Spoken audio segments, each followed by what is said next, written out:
Hello, hello, hello. Good afternoon, Facebook. Thank you so much for joining me today.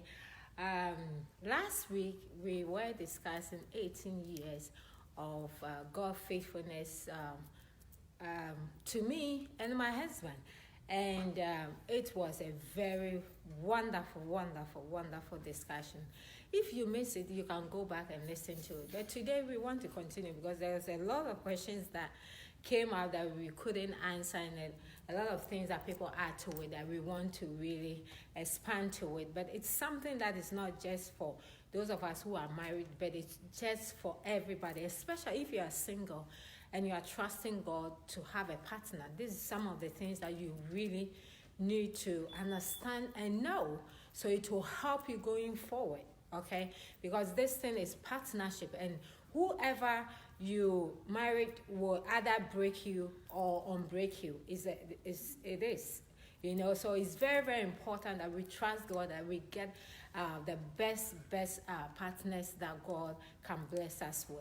But even when you enter in, that is another project. How you're going to behave yourself, how you're going to do things will also make it, either you succeed in it or you struggle or it doesn't work. So it's a broad thing that we are looking at, and today we just want to continue. So thank you so much for joining me. If you have joined me, please take a few minutes of your time and share the video with somebody. If you are in a group, just share it with them. It's really, really help people. And I'm very, very grateful once again for all your support. Those of you who watch from the UK, Ghana, Europe, everywhere, and most of the time I can't mention your name because of the show going on and a lot of comments and a lot of support and everything, so I can't mention your name, but I want you to really, really know that I've noticed that you are watching, I've noticed that you are sharing the video, and I'm very, very grateful. I'm very grateful. I won't be standing here if you are not doing that for me. So once again, help me today and share the video. Thank you so much for joining me once again. My husband is here joining me, so we're going to go straight to some of the things that we looked at last week and take it from there. So please take a few minutes of your time once again and share the video for me. If I could find mine here, let me see if I could find mine here. Yes, mine is here. So let me turn my thing down. Okay. Yeah, thank you so much. So I will also be sharing what you are sharing. And thank you once again for joining me this morning. God bless you so, so much for joining in this morning. Thank you. So, sweetie, last week we were talking about 18 years, of God faithfulness for me, to me and you. The whole of this month is friendship. So we decided to talk about our friendship and how God is helping us to go through this.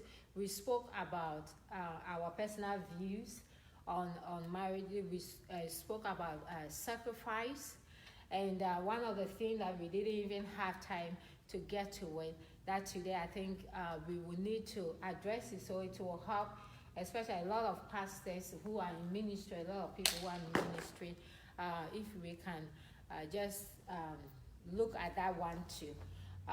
Is there any recap you want to do before we go into, because today I want us to start in our marriage, who comes first? God,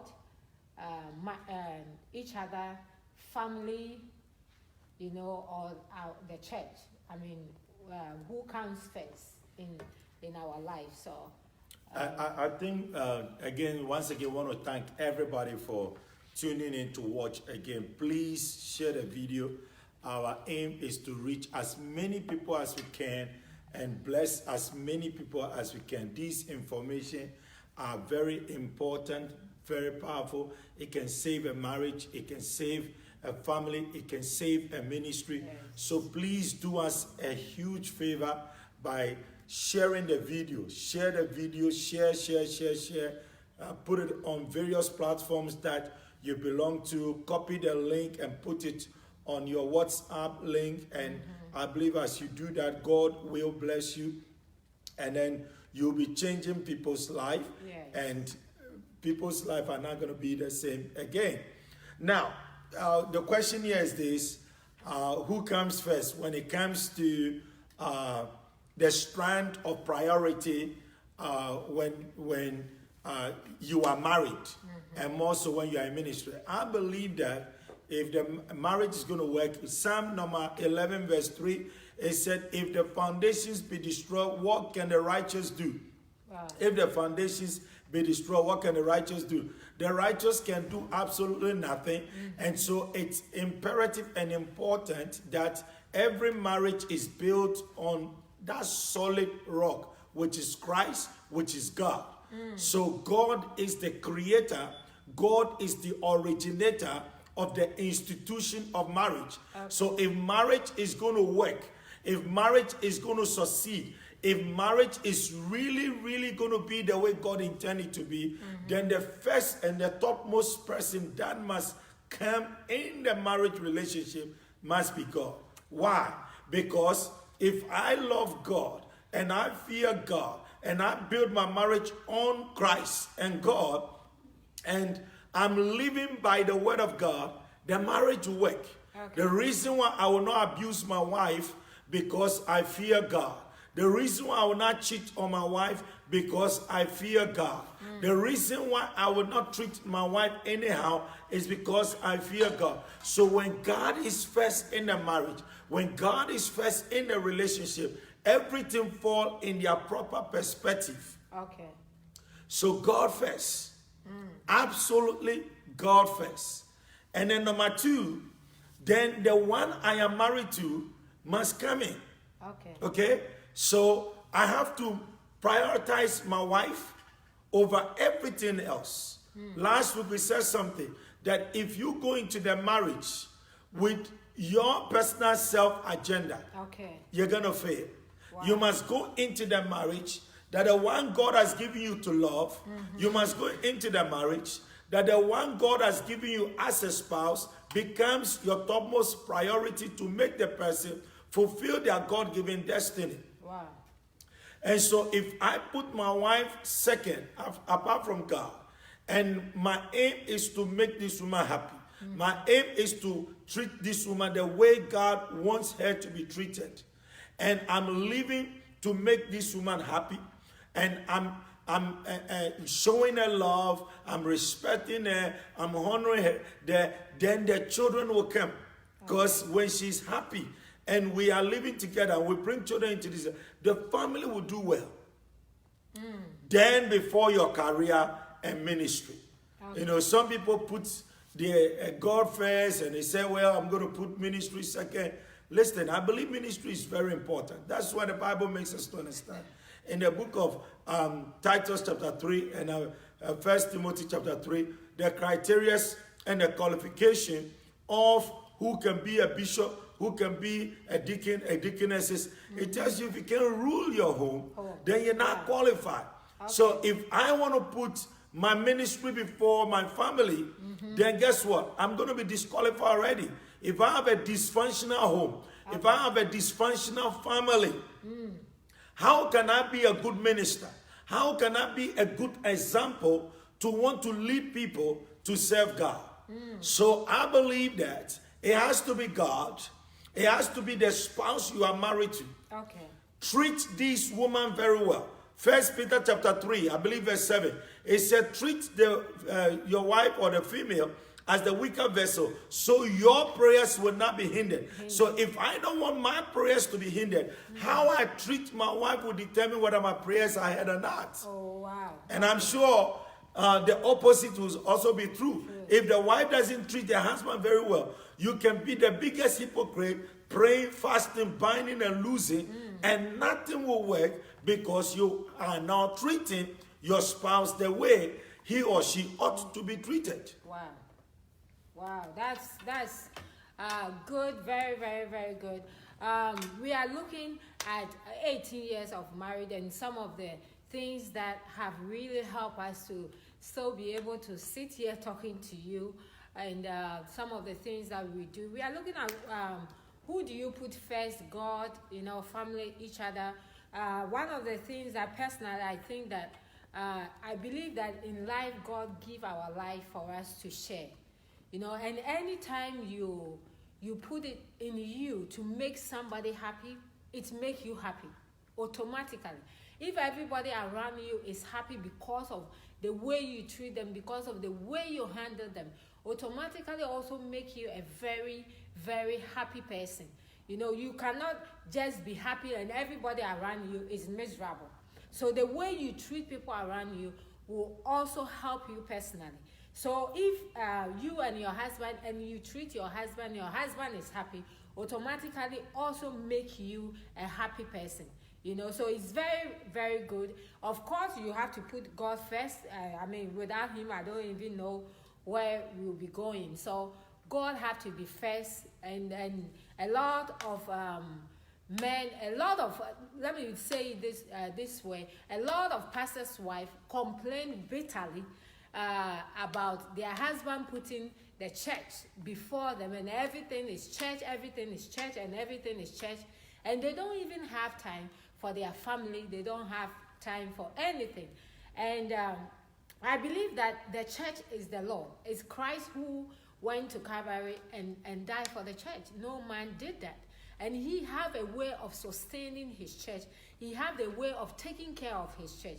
So if you neglect your family because of the church, then you have a breaking home. You can have a mega church and the people are all over, but then you don't have a home. You don't have a home to go to. So it's very, very important that we take care of our family, make sure that our family are happy. And one of the things that I've also noticed that a lot of pastors' children don't even want to marry another pastor, or they don't even want to do anything with the church because they think that the church have taken their daddy from them. They think that the church have hijacked their daddy. Daddy never take them to vacation. Everything is church and church. So if you do that, the children even grow up and they think that God was wicked.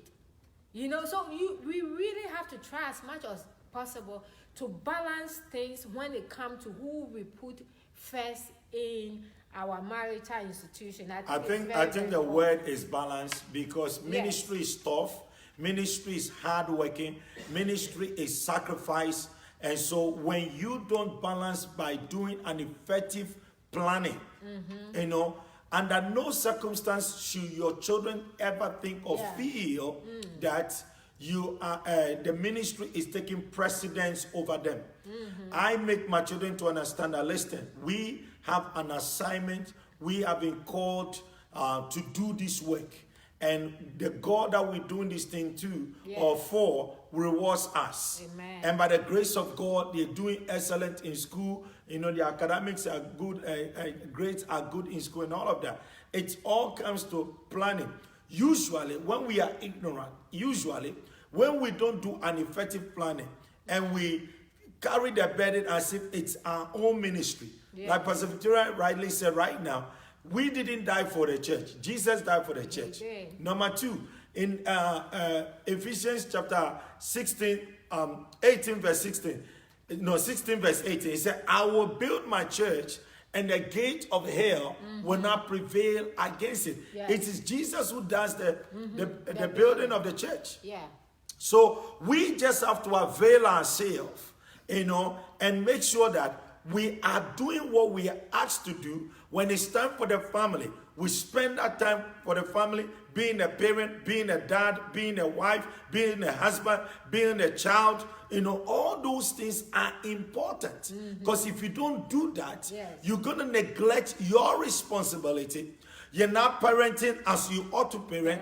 You're not being a good husband as you ought to be a good husband. You're not being a good wife as you ought to be a good wife, because you have made the ministry taking the precedence over your family. Satan can exploit that gap and come into your family and ruin the family. We've seen a lot of people, and I think I can say this because Benny Hinn was on record in saying that if there's anything he has learned when he gave his all, to his ministry when he was growing up in ministry, everything was about the ministry, left the wife and all of this. Until from nowhere, he thought he was doing excellent, and the ministry is growing, had the crowd, filling the stadiums, the Colosseum, has become well renowned, has good money, provided a good house, but the wife was not happy because there's no husband.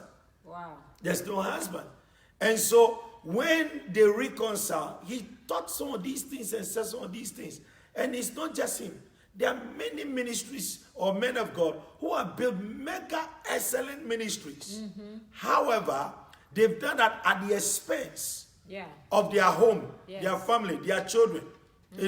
I was reading the biography of Oral Roberts. And Oral Roberts says something very important. How he and the wife decided that they're not going to allow ministry to come between their marriage. And they're busy doing the work that they were doing. And their son, the firstborn son, went to Vietnam, came back. And when he came back, the father lost focus on the guy. By the time he realized he was into drugs, abusing drugs, and from nowhere, the guy committed suicide. And he hurt him. He said, if there's anything I hurt him most, that he was out there saving other souls, he couldn't save his own souls. Wow. Remember, every man and woman of God who is serving God, you are Satan's number one target. Yes. He will come after your marriage. If he can't get your marriage, he will go after your children. If he can't go after your children, he will go after your finances. He will go after your health. So it's imperative that we use wisdom in balancing ministry with the family. It's very, very, very important. And I think we really cannot say much. And, actually, what we do is most traveling, if God permits us, we travel together. And once we are going, that's when we have time for each other, talk and, jokes, everything, just to kind of bond. So once we are even out there doing ministry, we are also enjoying each other. It's very, very important. It's very, very important. I believe God have given us this work to do together, and you don't want the work to destroy what God have blessed you with. Thank you so much for all of us watching. I know Reverend Lachana is there. Thank you so much, Pastor Jerry. Thank you. Thank you, my sister. He said that prophet is my joy and priority over ministry and children. It's very, very important. Yes, he have to be. He was there before the children came. And the children will go to college and go marry. And leave you to that. So you got to remember that. And sometimes it's very, very interesting. You see that people will be married for maybe 20 years, 30 years, and once the children go to college and something like that, right there, they have issues. Why? Because everything was around the children. The children, and both of them didn't have time for each other by bonding and doing things together, as a husband and wife. And everything was about the children. They take everything was about the children. And one time I was counseling a lady, and I said, you don't want your husband to feel that these children are important than him. You understand? You don't want him to feel like that. So it's very, very important. And once the children go to school, then there's nothing between them. There's no friendship. They can't do anything together because they didn't have time for each other. So I think it's very, very important we do that. One question that came in, please, if you have any question, you can put any comment, please. We will love your comments, any comment. Those of you who are in ministry, I know you have a lot to talk about. I think I saw something that my sister Nana put here. He says that our marriage is an model, example to the church members. So if it goes well, they can tell as well when it is not going well. So people are watching. The church that you want to put, in front and everything, and just push your wife aside. Guess what? The church members are watching. and they know, church members know a lot. They check the body language of the pastor's wife, her face and everything they will check. So if she's not happy, it's going to affect the church. Yeah. They really, can tell. They can tell when the yes. chemistry is there. They can tell when there's no chemistry there. And there are even people or devious people who are in the congregation who even want to exploit that. Yeah, they want to exploit that. They want to come between a husband and a wife, and the pastor and the wife. All those things are there. And in our short time in ministry, we have experienced all of these things. And I have said this, one wise man of God says something that ministry should not be brought to the home. Oh, yeah. When we come to church, we do ministry.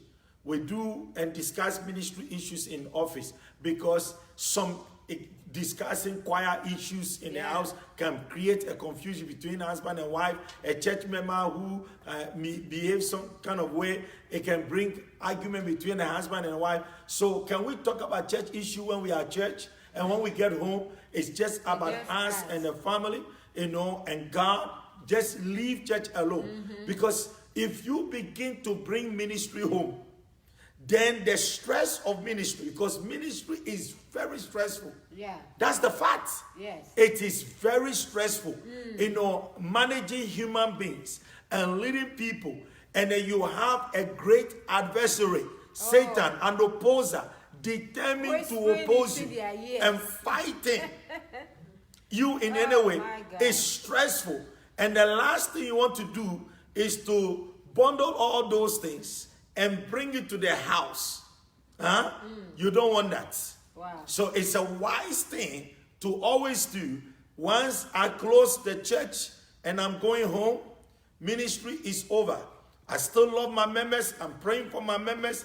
But I'm not going to take their issues and bring it home. And then now we are going to discuss and argue about when are we going to pay these, why this.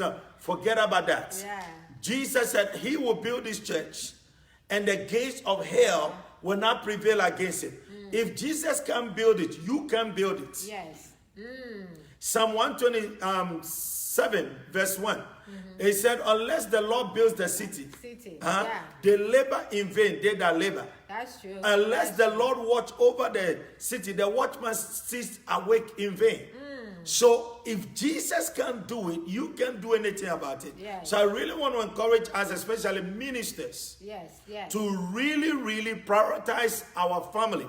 God first, your wife, your husband second, then the children comes in.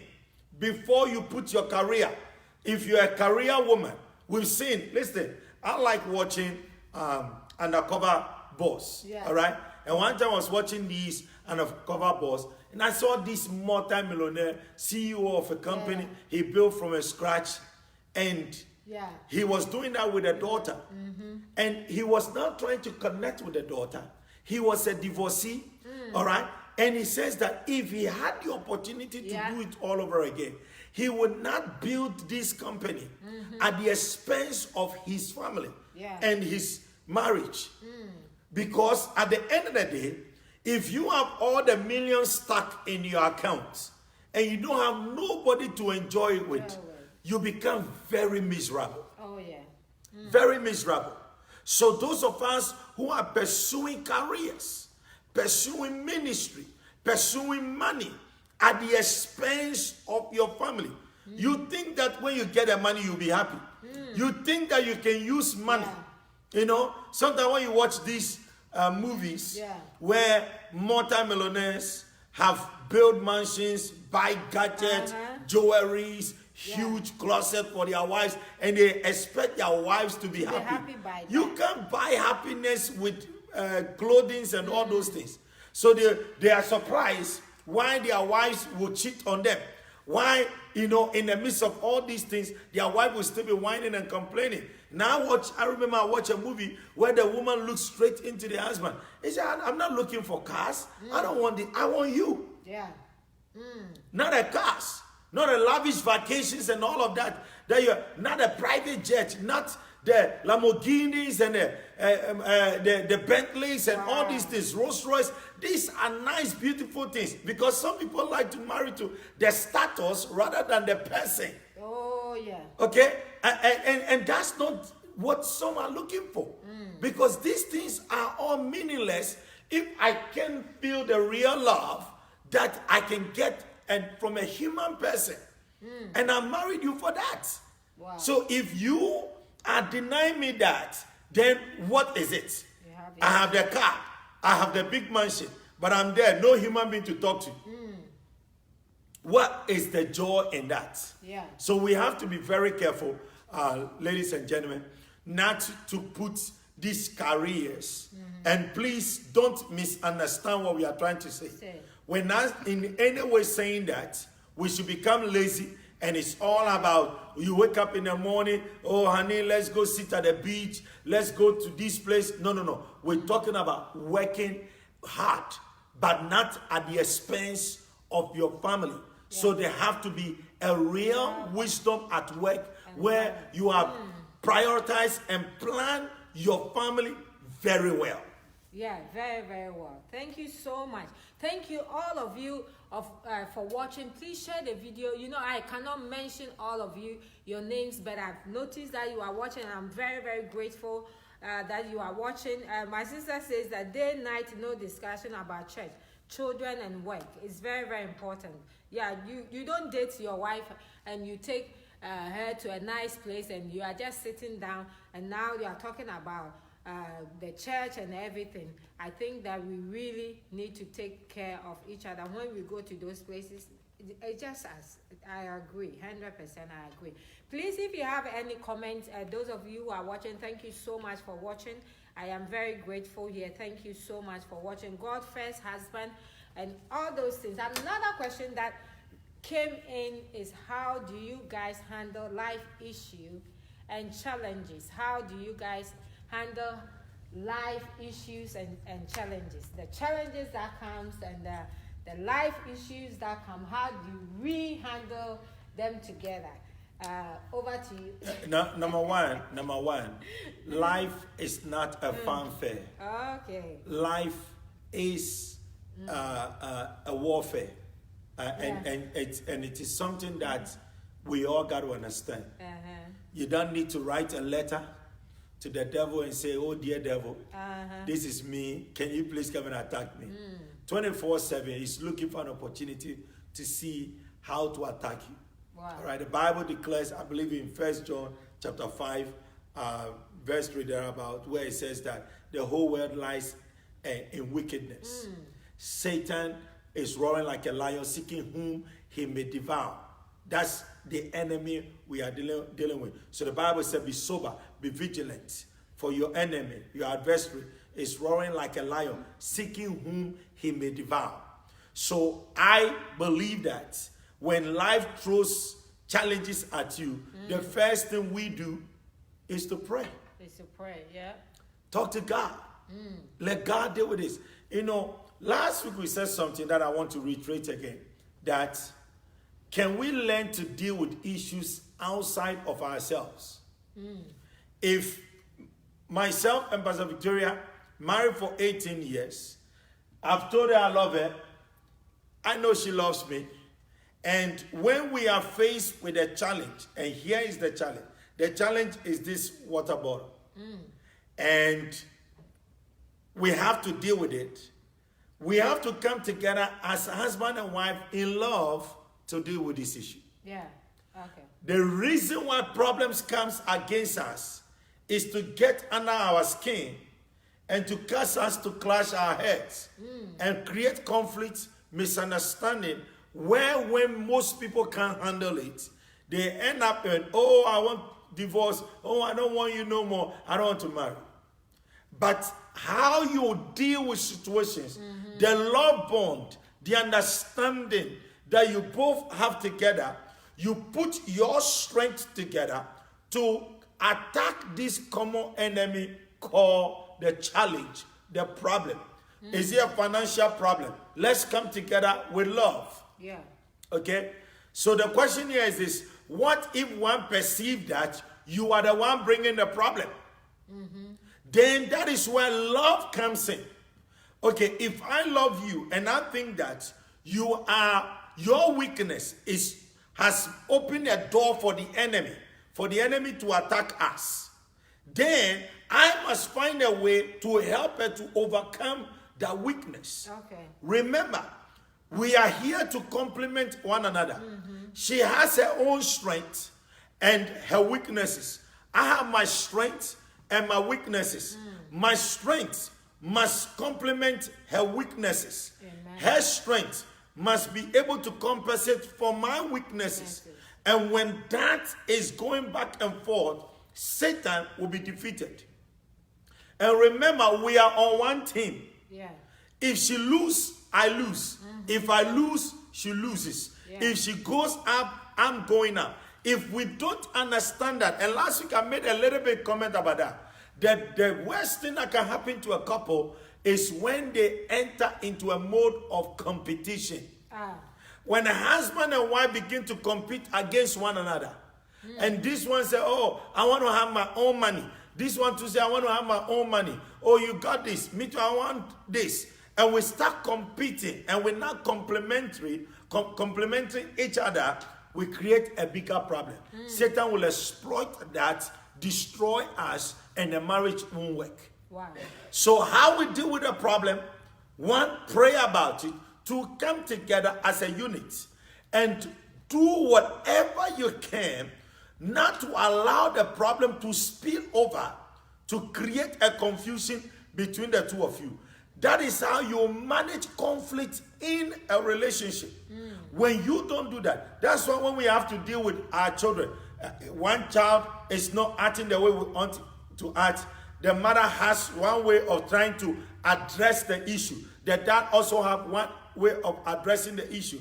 I believe that the couple must come together. Let's talk about it. Okay? And say, okay, listen, if we go this harsh way, it won't work. If we use this soft tone, it will work. Let's try this and see. And then we try it, because at the end of the day, what we want a resolution. Yeah. We want a solution. Okay? It's not about, oh, we want to prove to this person we are tough. No. We want to resolve the issue. Yeah. If it's a financial issue, why are we always falling short in our finances? Is it our spending habits? Do we operate by budget? Are we living beyond our means? Yeah. Whose fault is it? Is the husband trying to drive a car the family can afford now?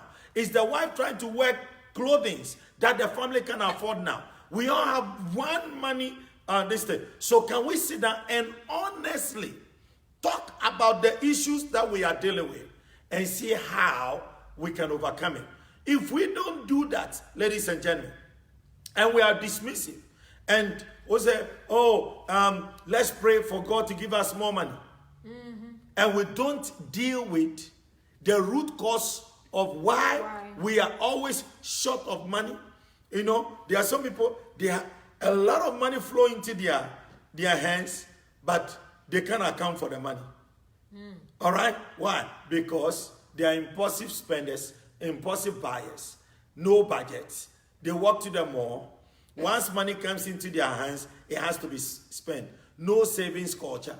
They don't have no savings account. So every time they have run out of money, they spend money when bills have not been paid. They spend money when they haven't paid the mortgage and the rent. Yeah. They spend money buying and shopping when they haven't made their car notes. So you are wondering why their car is being repossessed. Now they are binding the devil. Hello, can you leave the devil alone? Yeah. Can both of you sit down and say, listen, maybe this car we bought it prematurely. Yeah. We can't afford these car notes. Let's return it back to the senders. Yeah.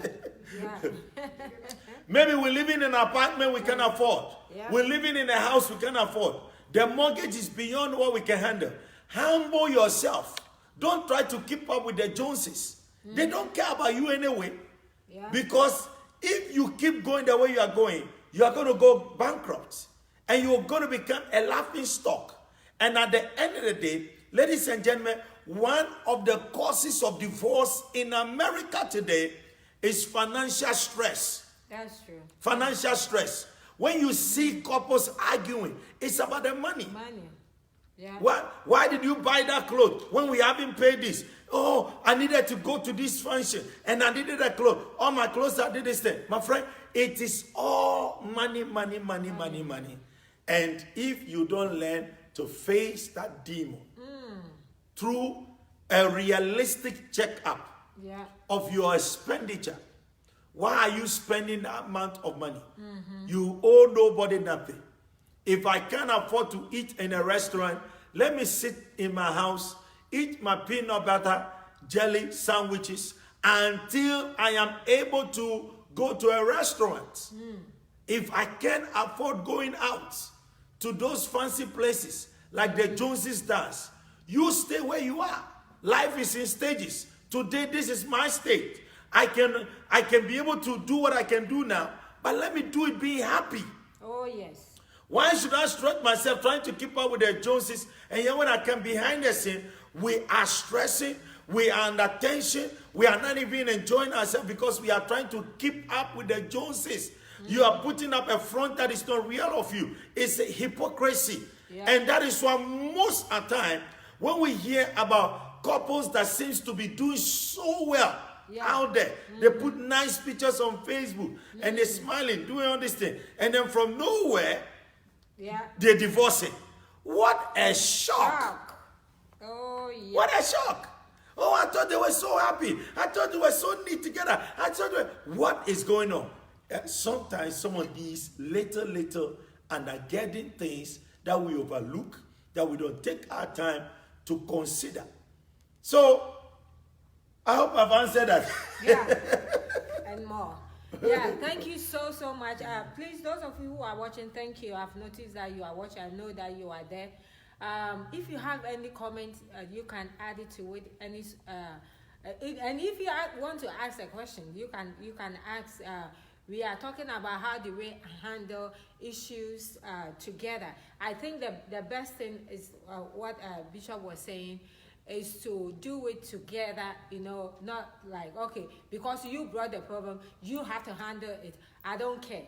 No, every challenge that comes, whether it's somebody's fault that came in or whether it's something that we didn't plan about, things that comes, sometimes I always say that life throw you, a lot of lemons, but you want to try as much as possible to make a good lemonade out of it.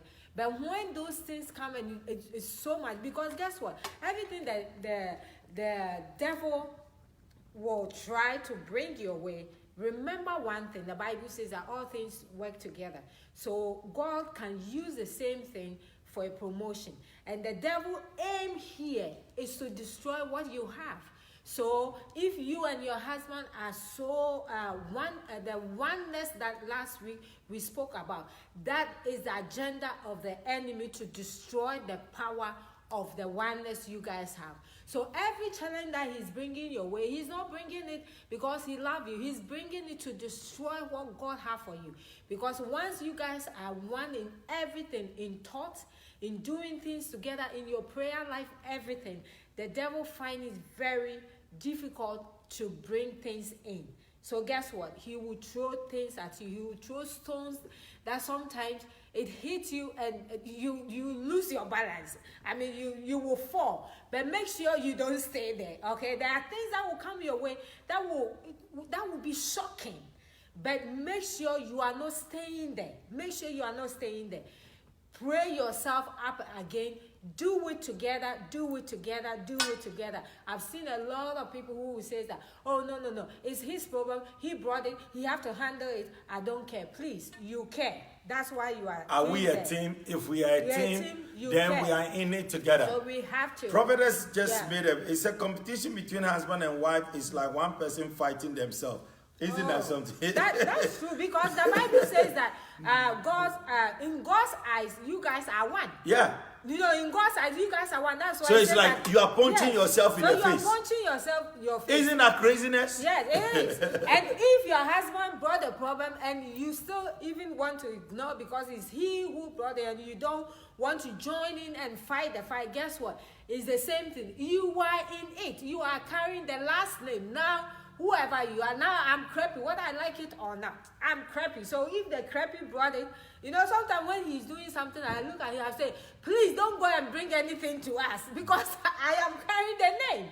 You understand? So it's very, very, very important that it's together. We are in together. Very, very important. Whether bad or good. Let's fight a good fight of faith, and God will help us to do what we need to do. Please, you can bring your questions. If you have any question, any comment, you can bring it together. So another thing that came, they say that we know you are very busy, both of you. So how do you find time for yourself? How do you find time for yourself? You see, we are spending time here right now. Yeah, right now. We spend time. It's Yes. intentional. My wife likes to be alone. Oh, yeah. I Yeah. make sure I invade her space Yeah. so that we can be together. It's intentional. Things don't just happen. Things are made to happen. What do you want? How do you want it? Envisage the kind of marriage you want. Envisage the kind of home you want to create.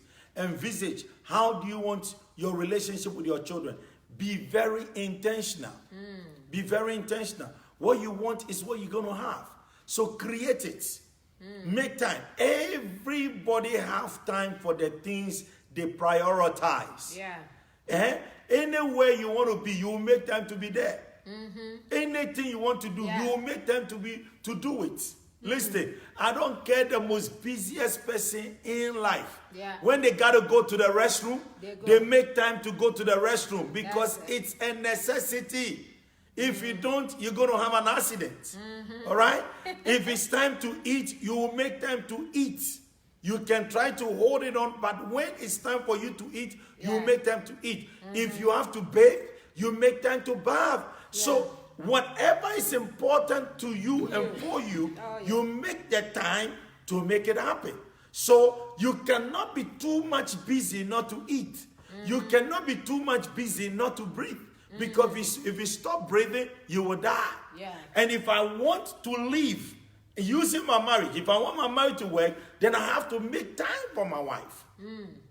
We have to make time together. And I'm telling you that, you see, I come from a family where the men are polygamous. They gotta have 2, 3, wives, or have give birth with multiple women. Multiple. So if that is the background I'm coming from and it runs through the bloodline, I need to do extra work. Okay? Pray and also make sure I protect myself. And so everywhere I want to go, I want to try as much as I can to go with my wife. It's important. It's intentional. It's deliberate.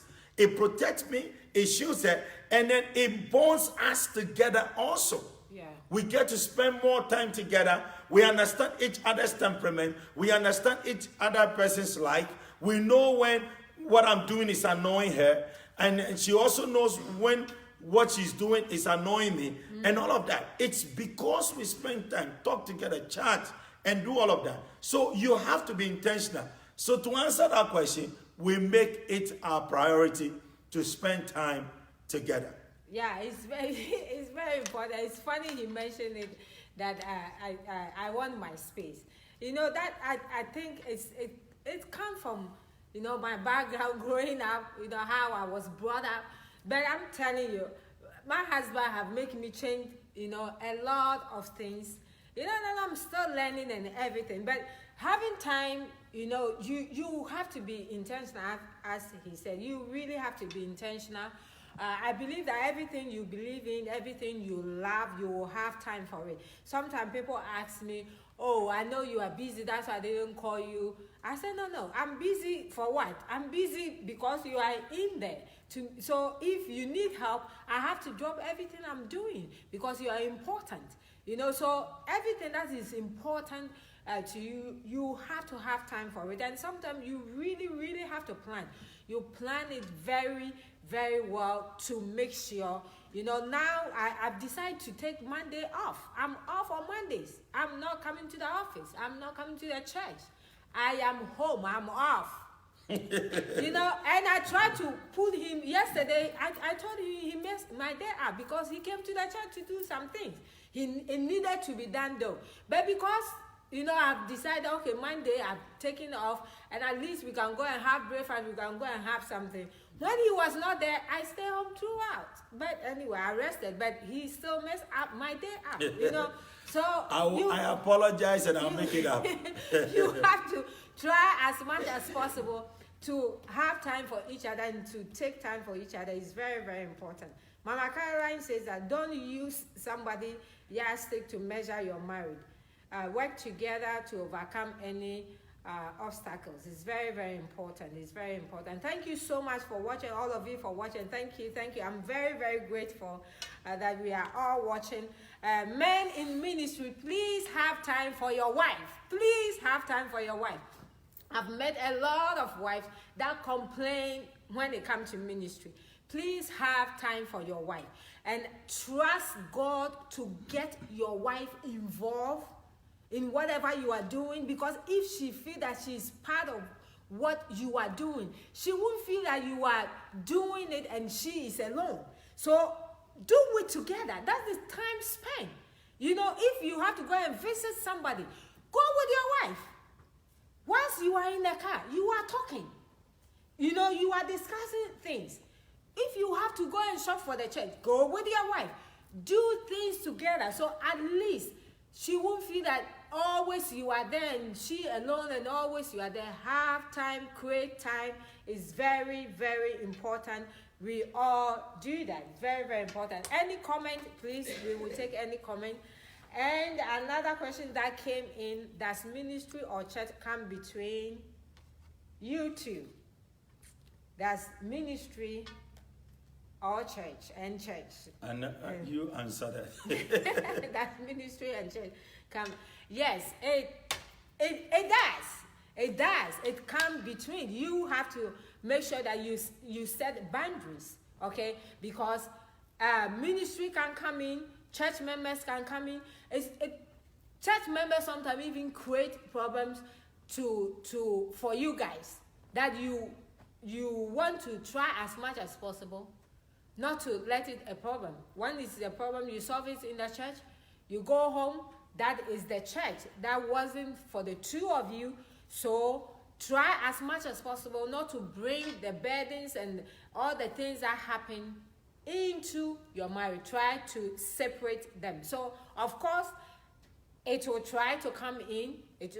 Things will come up that will try to challenge your union, but try as much as possible to put your career aside. Like some of us, we go to work and we bring all the workload that maybe we could go and finish tomorrow. You bring everything and you come and you sit in bed whilst your husband is there and you are still working. You can't do that. You cannot do that. That's all part of. It's like your work is coming between you and your husband. It's the same thing. So it's not just ministry, it's you working too. You bring in your work, whether you are a nurse, you are administrator, whatever you are, you bring your work from your working place and you bring it home whilst your husband is there and he's sitting alone, maybe watching something, and you are working for hours. Some of you work into the night. No, you cannot do that. Leave it. Go back tomorrow and handle it. It's the same thing as ministry too. The challenges and everything that comes with ministry, try as much as possible for not letting it come in between. To add to that, there's some of the challenge that we have had personally has to do with when people who we deem to be like difficult people in church, and we have to handle or address some who are creating problem within the congregation.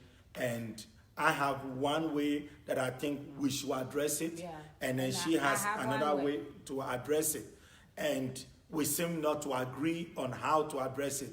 And that wants to bring tension between the two of us. Maybe she feel like, oh, let's talk to this person. And then I say, okay, let's wait. Let's spend more time in praying about it. Let's give this person another chance, an opportunity. Or she says, oh, let's leave it and pray about it. Mm-hmm. And I'm like, let's deal with it right now. Sometimes those things can bring, tension between us.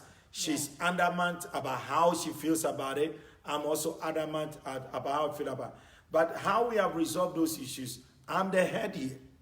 And I remember the counseling book we use to counsel people, Bishop Dag book, The Model Marriage, where he says that when there is an argument, all right, let the husband, if even he's wrong, the wife have to let the husband, let me yield, okay, and let him carry the day, so peace will prevail.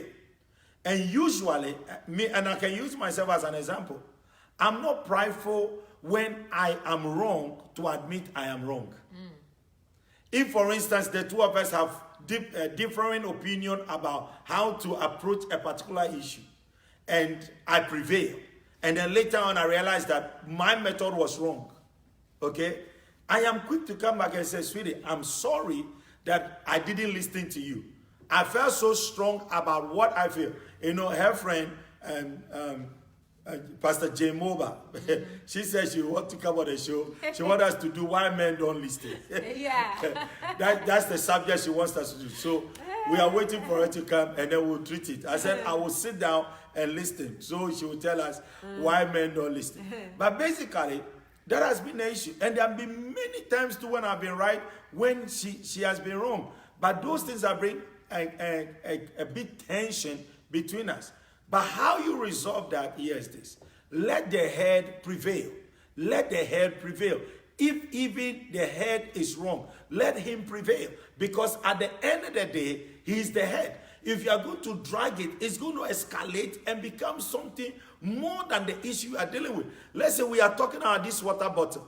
I said, okay, let's put it here. She said, no, let's go put it here. Yeah. Okay, if we put it here, it's going to pass and create flood. Or if we put it here, even if it passed, it won't create no flood. And I insist, let's put it here. And then we put it here, and it passed and it create flood. Guess what? I was wrong.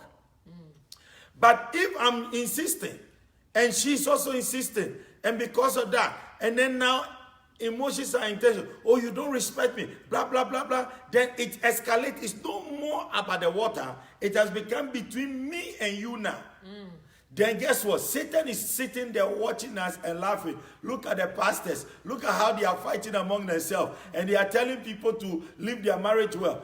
So you become a laughing stock. Oh, yeah. And the enemy is laughing at you. So the wisdom here is this. Let the head prevail. If even we perceive that what he's saying is wrong. And then the advice also here is this. That please, if you are going to be a leader, that your wife will feel comfortable, freely trusting your judgment, your opinions, and your leadership, then make sure that your numerous, leadings, suggestions, does not lead the family in the ditch. If all the counsel, if all the wisdom, if all the things you are doing, again and again and again keep causing us to get into debt, into trouble and setbacks, your wife is going to get to a point where she's going to get tired following you. That's where the problem happens. But if once in a while, that's okay. We can let us slide and pray that God will help you. That your counsel and wisdom.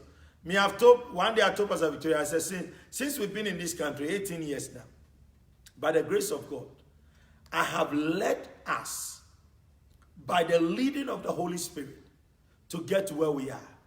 And because I have the privilege of hearing from God, I have taken the decisions that has brought us this far, and we don't have regrets. Yes, so it's very, very important.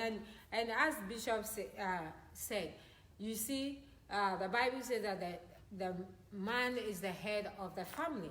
And I'm telling you, sometimes it's not easy, because I know some of you is watching, you are saying that, oh, no, I can't do that. I also have my opinion, and my opinion has to be heard, and those things. Sometimes you are right, your opinion has to be heard and everything. But when it come not to destroy what you guys are built, and just because of your opinion, and you want to go by the word of God, then let him be the head. If you go and as he said, the mobile said, if you go and hit his head, he will come back and listen to you.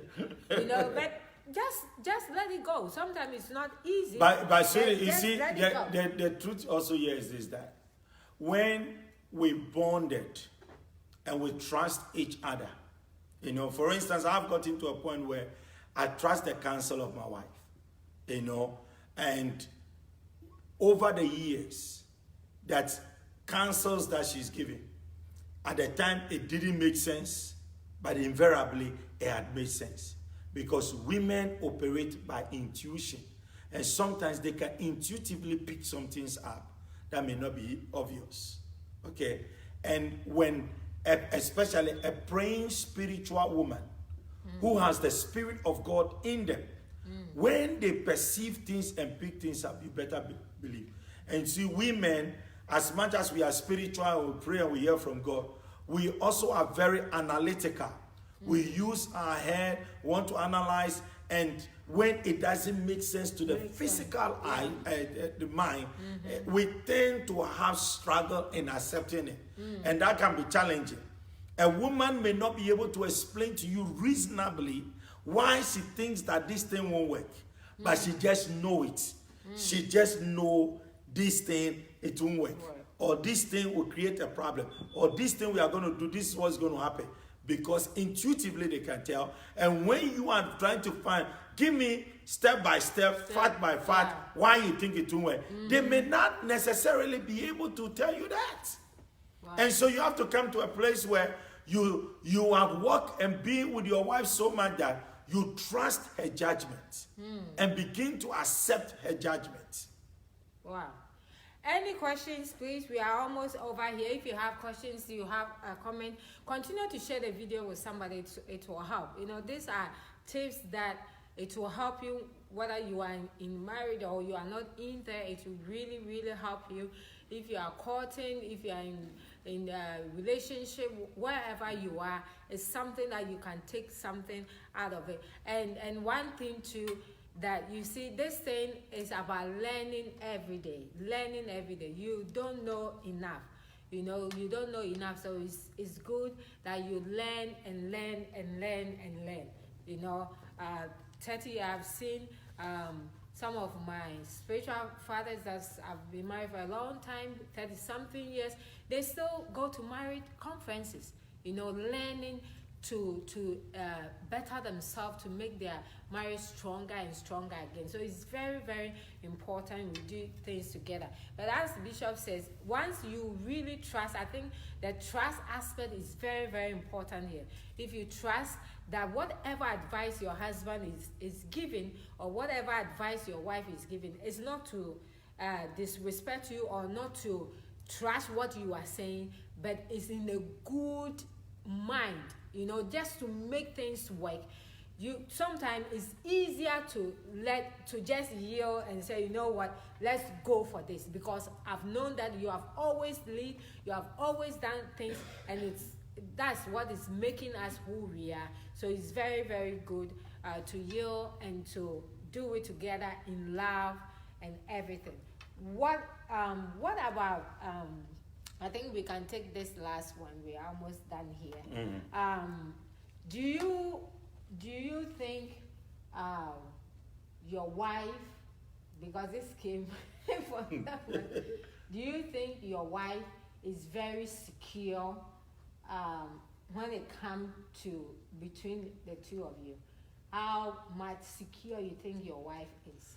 Next week, we're going to look at the 3 needs every marriage must meet. Oh, okay. The 3 needs every marriage must meet.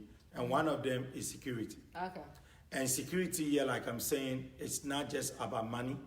It's not just about having a big house, having a nice car that is paid off, but just your wife knowing that this man is here for me.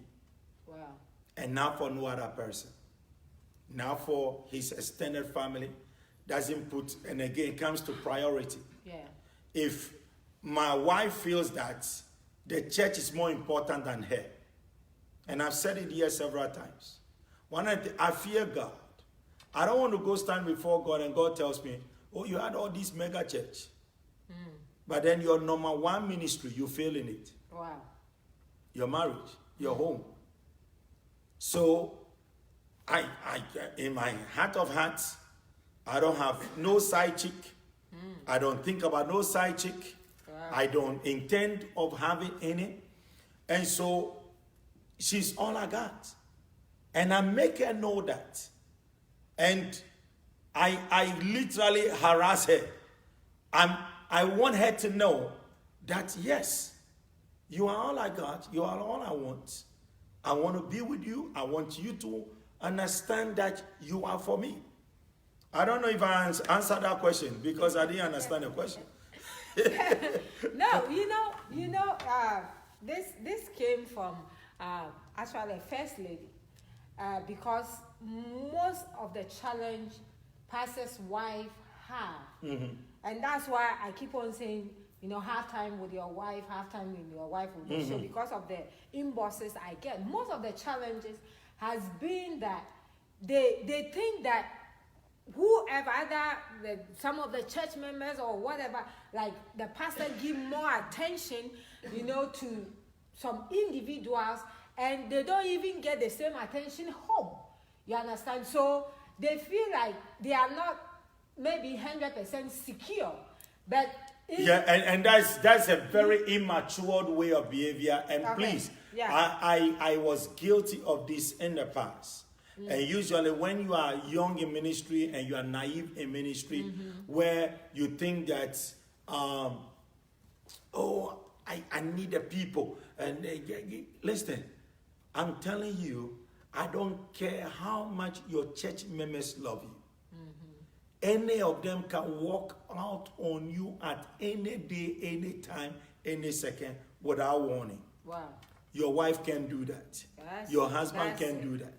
So if you don't get that in your head, we pray it doesn't happen, but if you don't get that in your head, and you think that, oh, my wife is a hindrance and she's insecure, let me take care of the members, and then you are all over. You go to a member's house to go help them to clean their oven, but you don't clean oven in the house.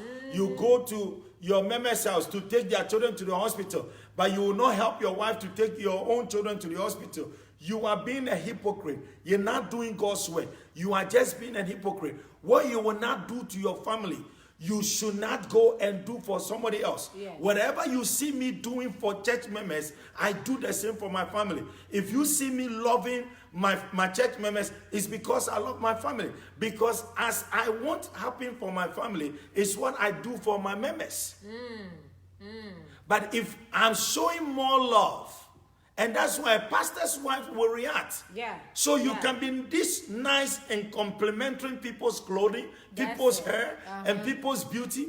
And your wife that you drove in the same car with and came to church, you didn't say, oh, sweetie, you're looking gorgeous. I like your hairstyle and all of that. You and didn't then, even know the lipstick she put on. Yeah. But you know the lipstick color Sister B put on. oh in church. my God. That is a problem. So what are you actually doing? Are you sure you are into your wife or it's something else?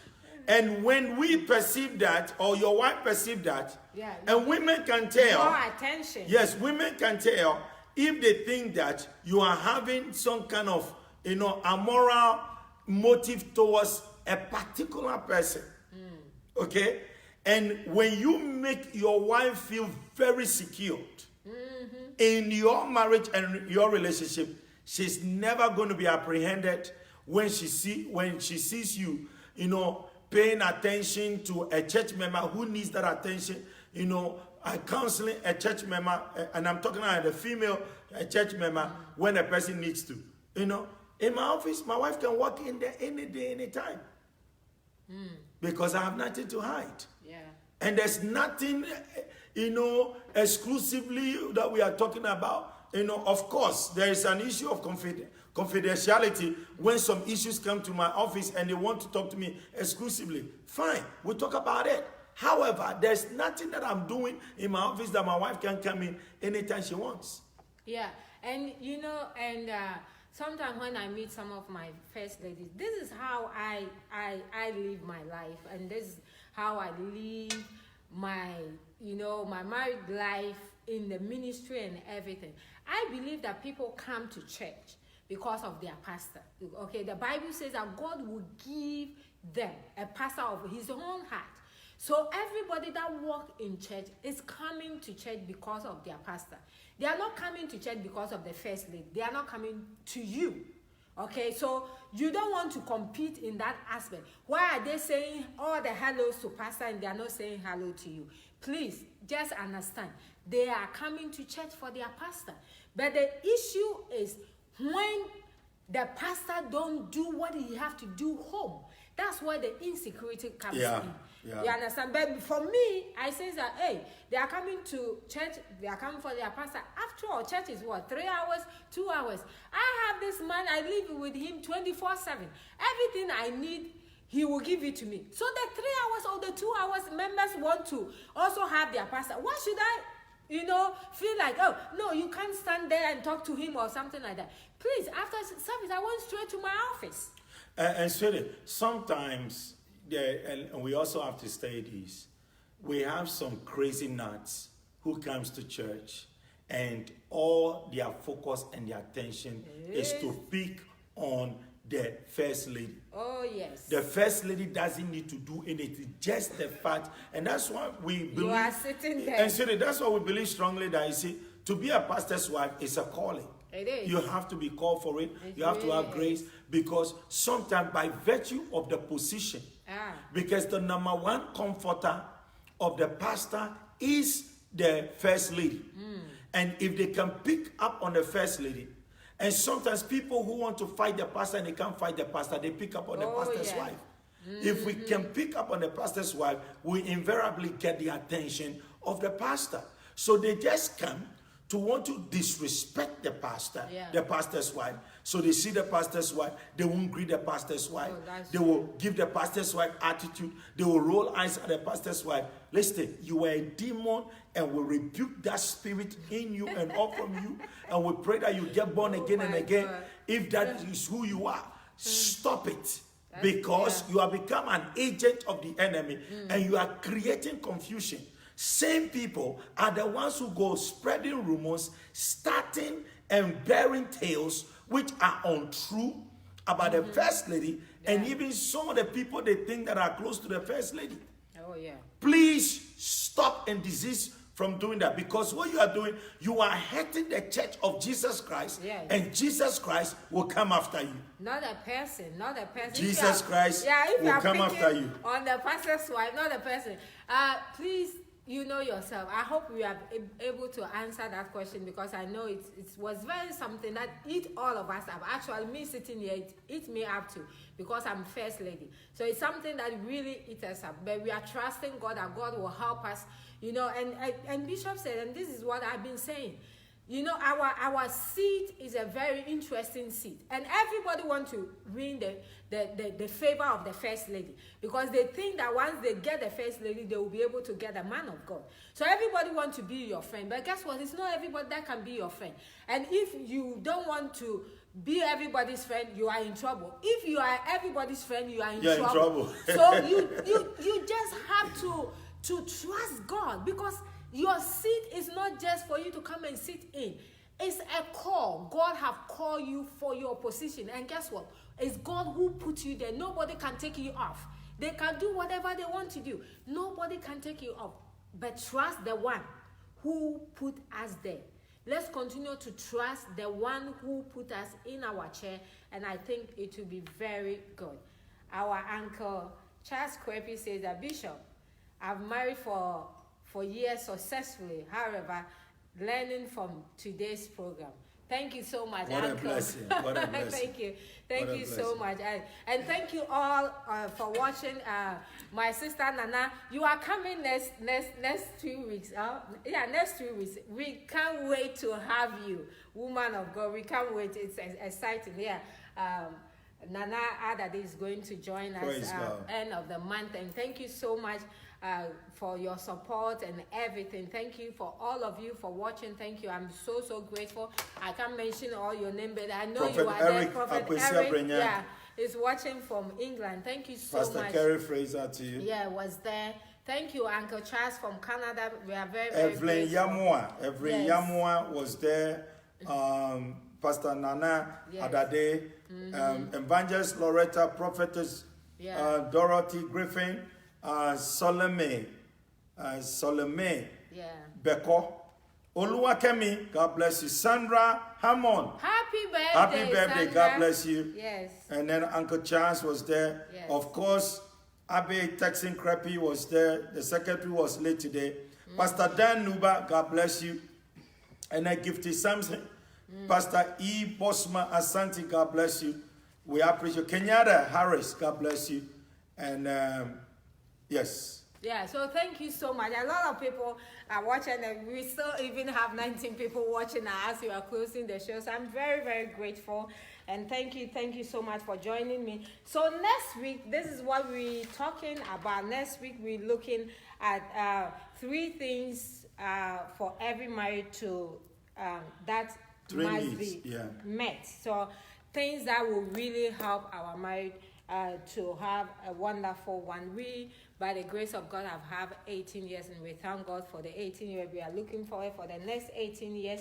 But we are praying for you, those of you who have just entered, those of you who are going to enter, those of you who are in. We are trusting God that it will be stronger. It will make an impact in people's life. People will look at you and want this wonderful gift from God. That people will not look at it and say that, oh, if marriage is like this, I never want to marry. But people will look at your marriage and know that God is a good God and want to have as you have. So thank you so much for joining me. Please continue to share the video with somebody, tag somebody, and I will see you next week as we look at some of the things that really help us to have a wonderful and successful union. God bless you so much. Go out there and be a powerful woman and man of influence. See you next Tuesday. God bless you.